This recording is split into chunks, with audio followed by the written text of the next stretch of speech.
friends. Lori Ashcraft here again. I'm your host for Viva la Evolution. The power of a revolution, but the guts of an evolution. So, pretty good. This is produced by Recovery and Resilience Solutions, which is a training and consulting branch of Crestwood Behavioral Health. And we picked up, I think, another sponsor. So if you want to be a sponsor, let us know. No cost involved, just it's free. You just help us with distribution. And there's another housekeeping thing. Please subscribe. That would help us a lot if you'd subscribe. And then you get the little bell that tells you when the next one's coming and so forth. So, okay, that's that. Now, I want to say a little bit about last week when we talked about welcoming. Because after I did the recording, I remembered some really important things that are part of the welcoming thing. So I put it in the blog. There's a blog accompanying every one of these podcasts. So if you go to the blog, I've written it out really nice, easy to understand and so forth. So check that out. Today, I thought we might do planning, but we're not going to do that because we get an opportunity to talk with Vince Caimano. Vince is the founder of Hey Peers, and he's going to tell you all about it and do a much better job than me at doing it. But I first met Vince. I'm going to say 8 years ago, something like that. And he was just starting. He just had this idea about how to put together an online support process for peers. And he's just, I'm so impressed listening to what he's done with this idea and how it's really spread worldwide. And it has all different components to it. So, okay, that's enough of me babbling on. So let's hear from Vince. I think you're just really going to enjoy Vince and what he has to say. So here we go. Hi, Vince. And thank you so much again for taking time out to chat with us today. I've just been so impressed with the work you've done over the last few years and wanted to share you with our viewers. So thank you for being willing to do that. And, go ahead. It's a pleasure and honor to talk with you, Lori. You're one of the peer support stars in my view, and I'm so happy that we met at a conference and that we've been able to talk periodically. Yeah, me too.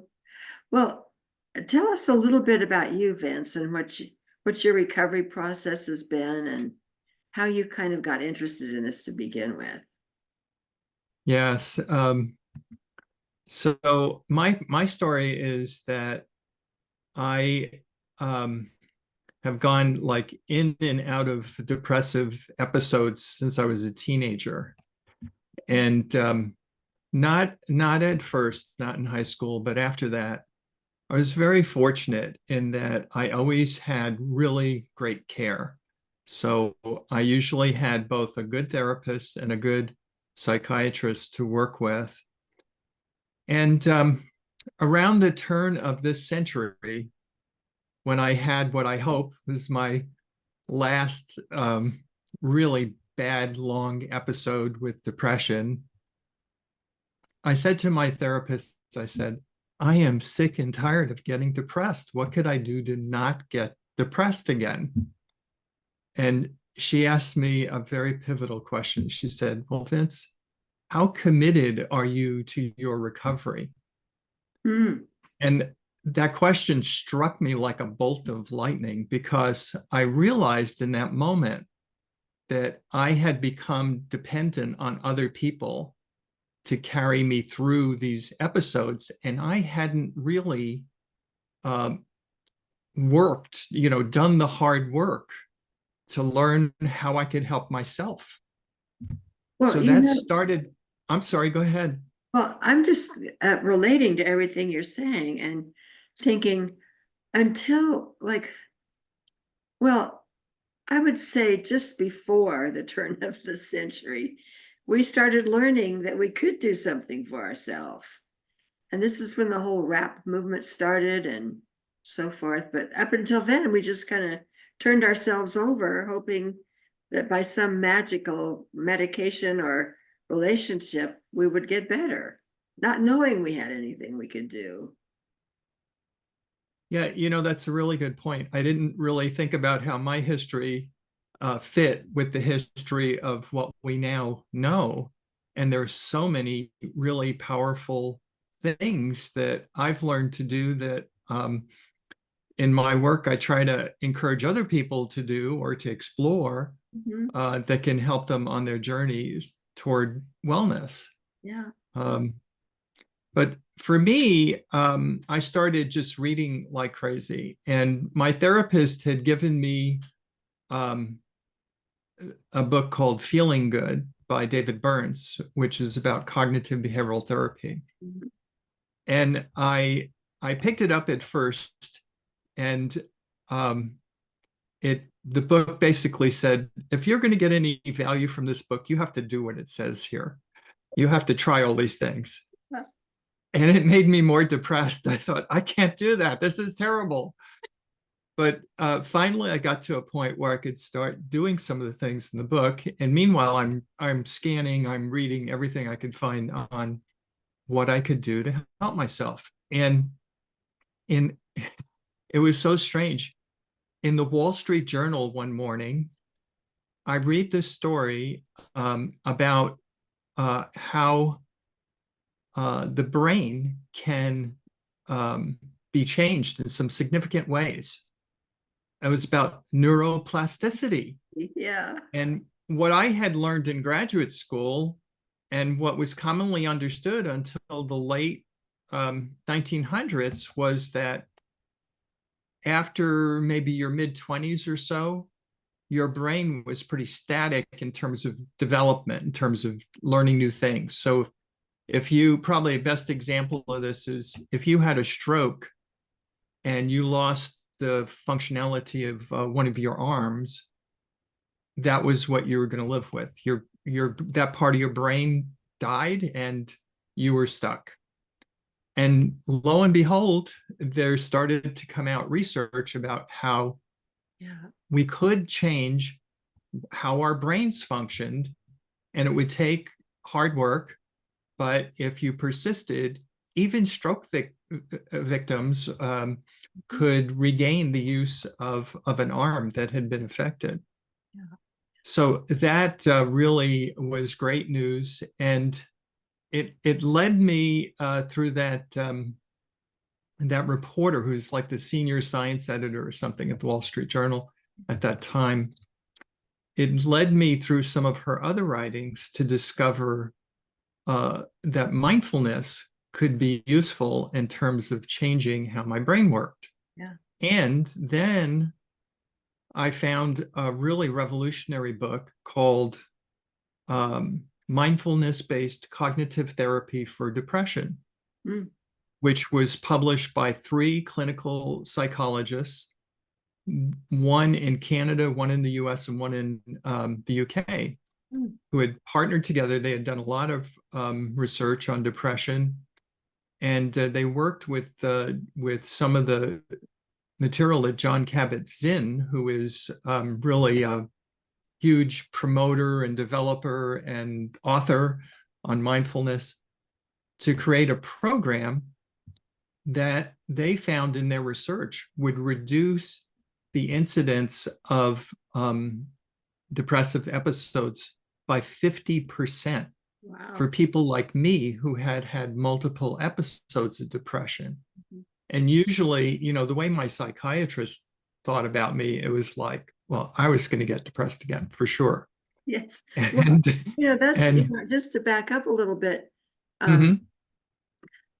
before we knew what we could do for ourselves, right around that same time, I just remember Bill Anthony saying, and this was in a speech. He was doing a keynote at a NAMI event, and it was like about 1997. And he said, the textbooks are wrong. The textbooks still say that people don't recover. And I'm here to tell you that that is wrong. So as late as 1997, the textbooks were still saying, not only did we not get better, but we got worse. Remember, our prognosis, our trajectory was that we would just continually get worse. And that's when this whole, I don't know what to call it, but a shift, a paradigm shift that I think came not from a human being, but from some spiritual source, came and began the shift of that mindset. And people started talking about, well, I am getting better. And the way, sorry, I'm kind of got down a little rabbit hole here, but I remember Bill saying that they were looking at all these brain scans that young psychiatrists were doing, and they were pointing out that the brain of people with mental illnesses were shrinking, particularly some diagnostic categories.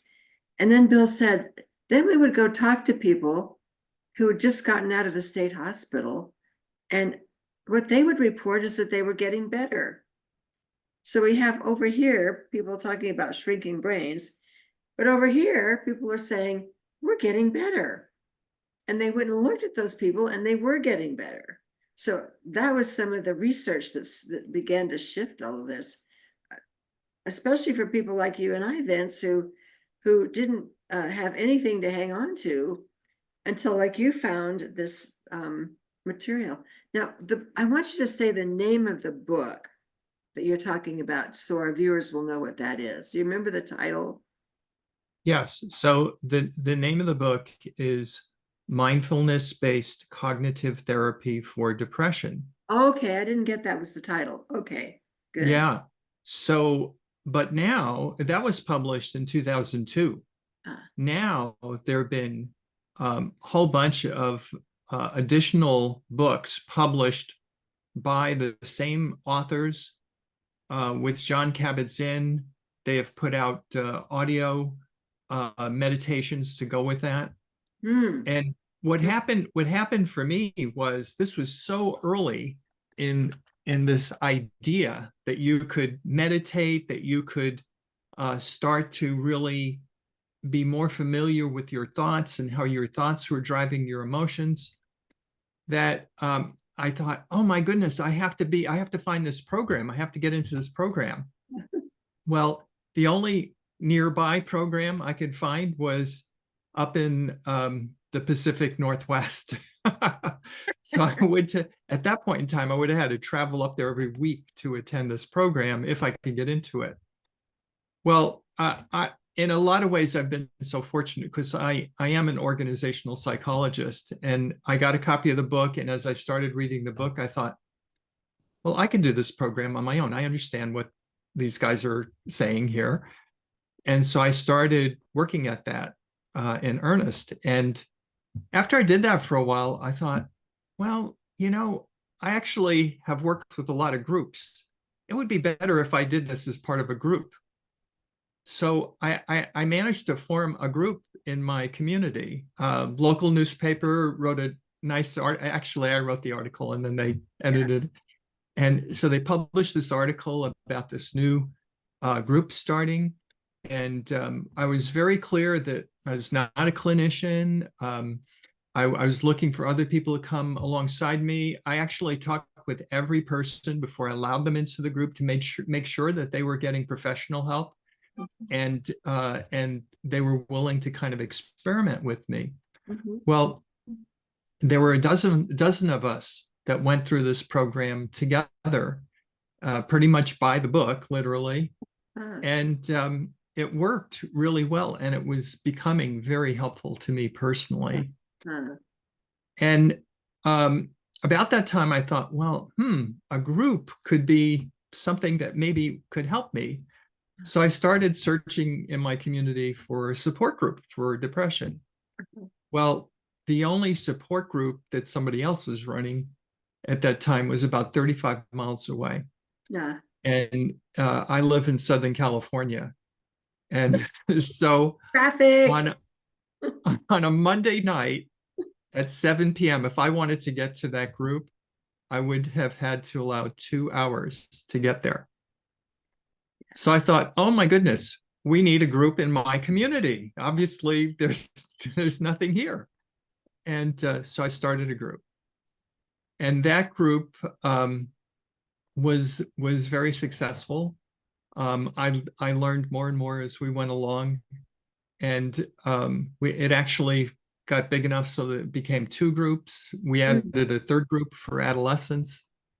And along the way there, I had a couple of guys that came to the group who became my friends. And one was a Wharton graduate and one had a Harvard MBA. And they said, Vince, this is really great, the way we're doing this group. And we used to have people come from other groups that were like not as the other groups they said were dysfunctional, and they would come and be with us. They would travel a little ways to further to be with us. So these guys convinced me to think about how we could expand what we were doing. Well, in addition to being an organizational psychologist, I had the unusual experience of being in some leadership roles in IT. Mm-hmm. And I always loved computers, and I was loving the internet as it was developing back then. And so we started experimenting with doing the group online. And back then, all of this was very limited. Yeah. If I said the word Zoom to you in the early 2000s, you would think of a Mazda commercial. Right. There was no Zoom. Zoom. And we, as a matter of fact, you couldn't have more than 6 cameras lit up at the same time because the meeting would start to degrade. Uh-huh. So we actually would tell people, only turn on your camera when you're talking, and we'll have the facilitator on camera and like one person, and we'll be safe. Yeah. So we experimented, and we got to a point in 2009 where we actually started offering a service to the public. And at first it was very small, it was very limited. I was facilitating some groups. I had a graduate student in psychology who also had lived experience like I did, who facilitated some groups. And gradually that became what is today Hey Peers. And over the course of this time, we estimate that we've had 1.1 million participants. Wow. And we've helped people from over 160 countries. Huh. So we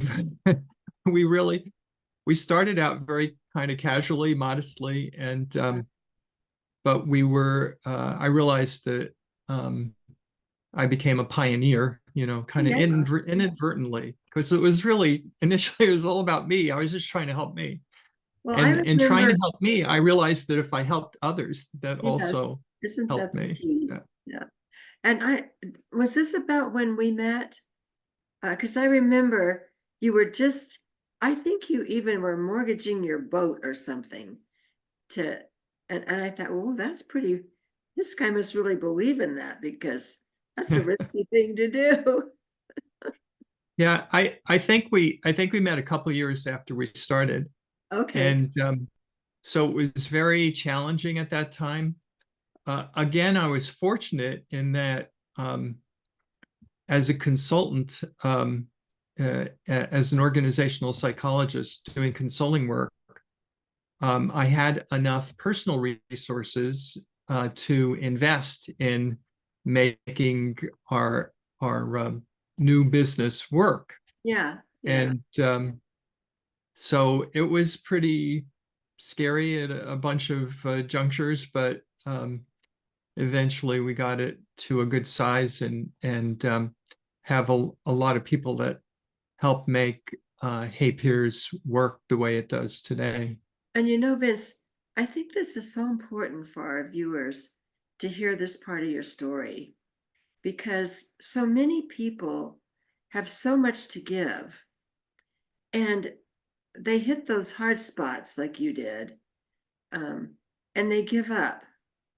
And you're just such a brilliant example of not giving up, of just hanging in there through the tough spots, holding things together, catching another wave, and then just continually moving forward.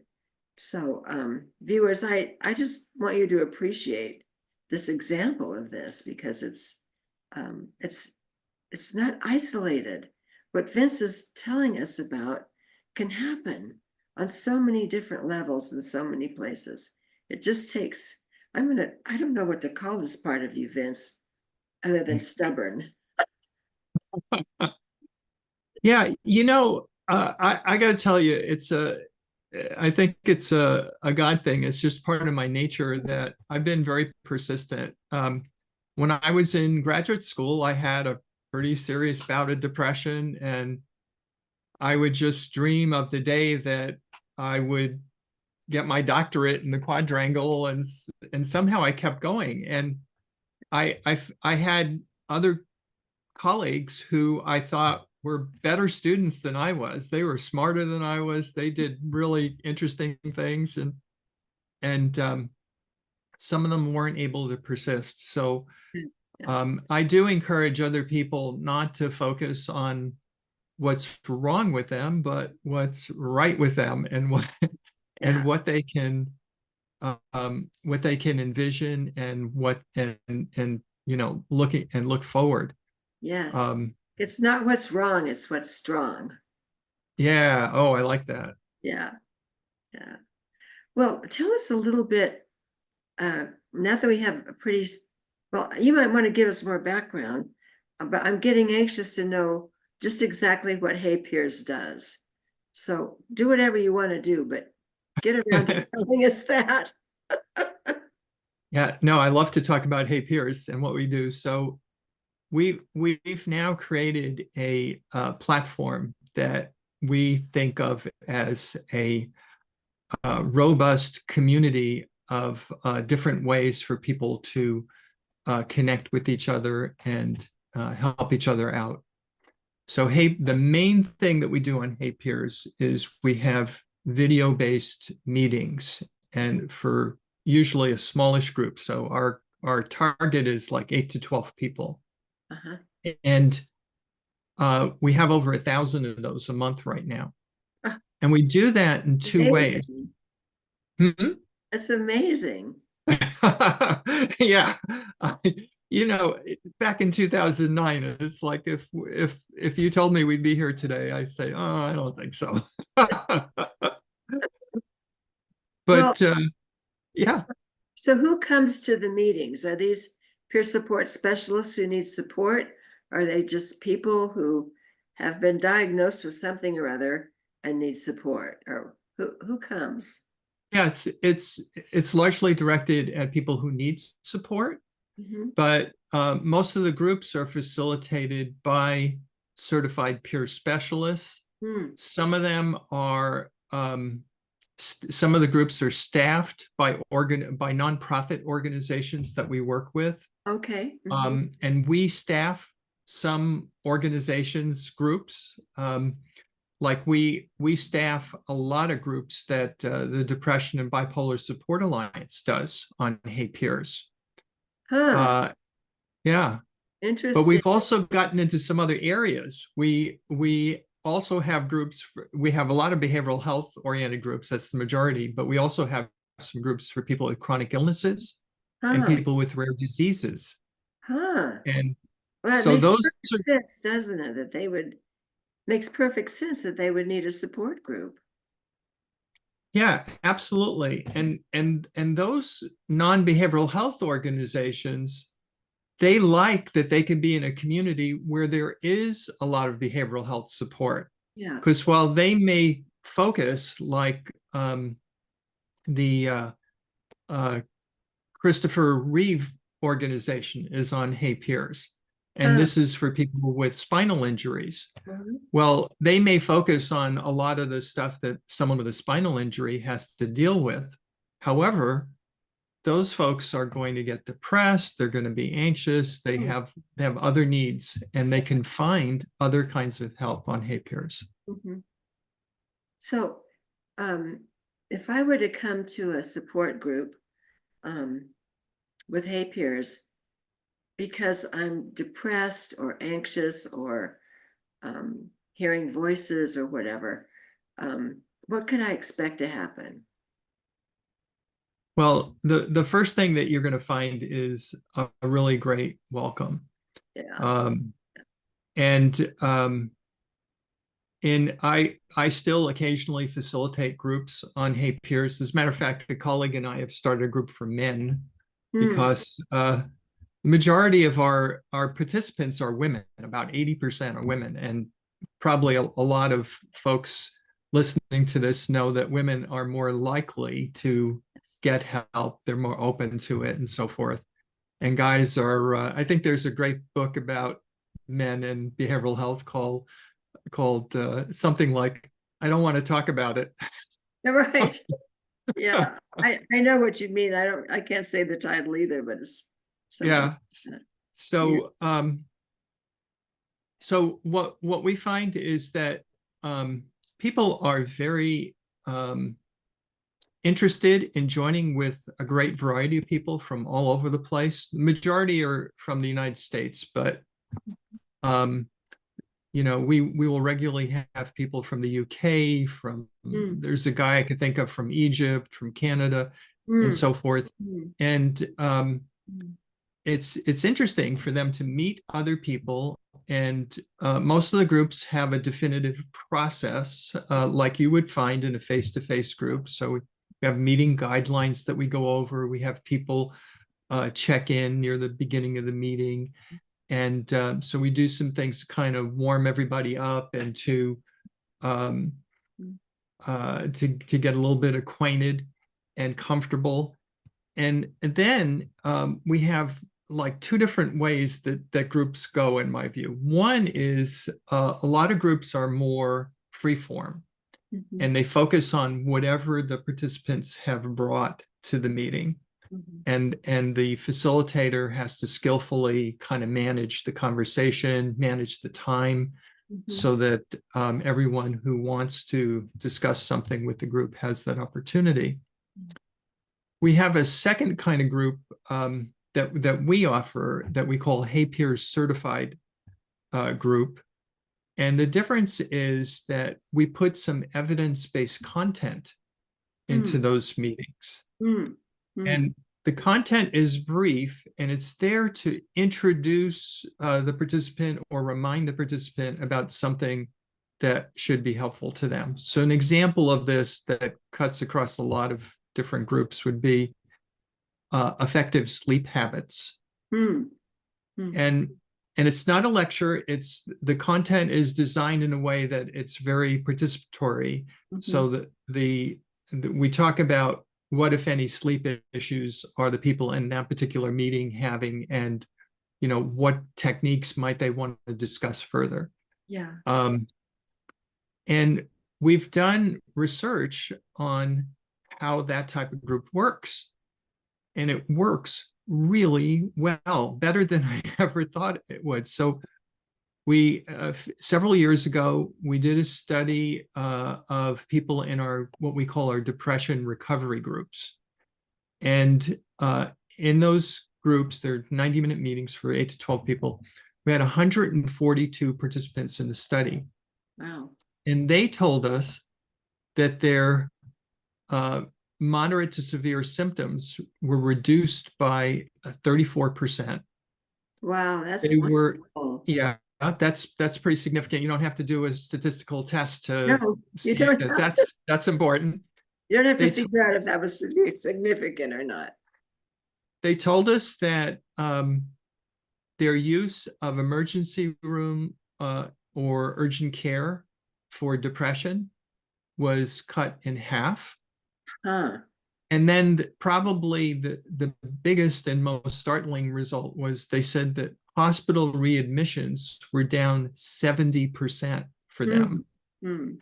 And that tied very nicely, Lori, you may be familiar with this research, but there have been studies of face-to-face peer support, one-on-one peer support, that have shown about that same level Yeah. of reduction in hospital readmissions. It's like, hey, Yeah. peer support really has a great impact. Well, and think of the monetary impact that has. I mean, think of the cost of just a small 3-day hospital stay. If you're avoiding that, you're saving thousands and thousands of dollars. But Vince, you're making me think of something else here. Remember, I don't know, maybe 6 or 8 months ago, all this information came out, I think from the Surgeon General, on loneliness. Maybe it was more like a year and a half ago. I don't know. And so for a while, we all talked about how lonely we were and how lonely everybody else was. And you still see studies right now on the impact of loneliness, how people die sooner if they're lonely, or they don't get well because they're lonely, and so forth. And I'm just the work you're doing seems to tap right into that into that part of all of us that's lonely, and on different levels. I mean, some people are lonely for themselves because they don't know how to connect to themselves. Others are lonely because they don't have any people around them they can have a real conversation with. And then there's something I think that I'm going to call spiritual loneliness, where we just we don't have a way to put our gifts, our superpowers into play in a way that connects us to something bigger than ourselves. We feel the call to participate or to create, but we don't have a way. So it just goes to say a lot of ways to feel lonely. And it seems to me like what your folks are doing taps right into that loneliness spot. Have you looked at that or thought about that much? Yeah, really a whole lot. So, Okay. I mean, one of the first things that we noticed early on was that we were reaching people who had a tendency to isolate themselves because they were depressed. Yeah. Yeah. And right. And they Mhm. were doing this to the degree that they hardly got out of bed. Yeah. Well, Mhm. there they were in a meeting with other people in bed. And I thought, that's not a substitute for, doing more. They all aspire to do more Yeah. and to get out and to be with other people. But it was like a really great first step, much better than laying there and just ruminating and just Yeah. kind of sinking lower. Yeah. Yeah. And just last night on the news, there's something that really I don't know if I've mentioned here so far, but I'm co-facilitating a group for men. Oh, you did. Yeah. Yeah, I did mention that. And so we have some men that come to this group that are in very isolated places. Like there's a guy in Maine, and some people are some guys are very isolated in terms of dealing with other issues in their lives, like quadriplegic, and a guy who has a different chronic illness. And here they could come together with other guys and really talk about their hurts and what they are trying to do, and hear encouragement and Yeah. get ideas. So yeah, absolutely. And the story on the news last night was that men in particular have many fewer close friends than they used to. So Mm-hmm. I mean, they were never the winners, and compared to women, Yeah. but Yeah. but it's actually gotten worse in the last Um, about 10 years. So I just think that we we're not a substitute for creating for individual friendships, mhm. but we certainly can provide a lot of connection with people who understand and can empathize with an individual. You know, you often hear that from a person that their family members don't understand, or their friends are kind of burnt out on them talking about whatever their issue is. And they come to one of our groups and they find they're together with other people that get them. Yeah. Well, I was absolutely so powerful. And I think, when people come together in a group like yours, they kind of practice social skills. And then they're better equipped to go make friends someplace else. Beyond that, I was going to say the granddaddy of all of what we do, of course, is Bill Wilson, and starting the whole AA movement. And now there's you can go to an AA meeting for just about anything. There's a support, whether it's debtors or sex addiction or overeating, or just, I can't even name them all. I don't even know them all, so I obviously can't name them. But I think the reason that's successful is, yes, it did have an impact, and it continues to have an impact on addiction of many kinds. But I think what calls people there beyond that is camaraderie. And like you're saying, having, I'm not alone. I'm not the only one that has this problem. I'm not the only one that can't get out of bed. I love that. I just can see like a screen full of people in bed on a recovery. I've been there. I've been where I can't get out of bed. So I'm enjoying this with people, not just observing it, because that's such a hard place to be. Hard place to be. And so I'm so grateful you've met this need in so many different ways. And the impact is amazing. Do you want to say more about the impact? Just your numbers are amazing. Yeah, well, the real impact for me is like in our men's group, when someone's talking about something that they're going through or something that they've accomplished. One of our meeting guidelines is, because it's a guy group, is you take your fist and you go like that, and you pound your chest like, I really get you. And there's a lot of fist chest bumping, I guess. I don't know what to call it, that we do. It's like people are really caring for each other. I just see a lot of love in these groups of people who are, there's some regulars in most groups, and then there are a lot of people who have just dropped in, maybe first timers. Yeah. And it doesn't matter. It just doesn't matter. It's like, Right. Yeah. we are all on this similar journey, and Yes. we all know different things that can be helpful.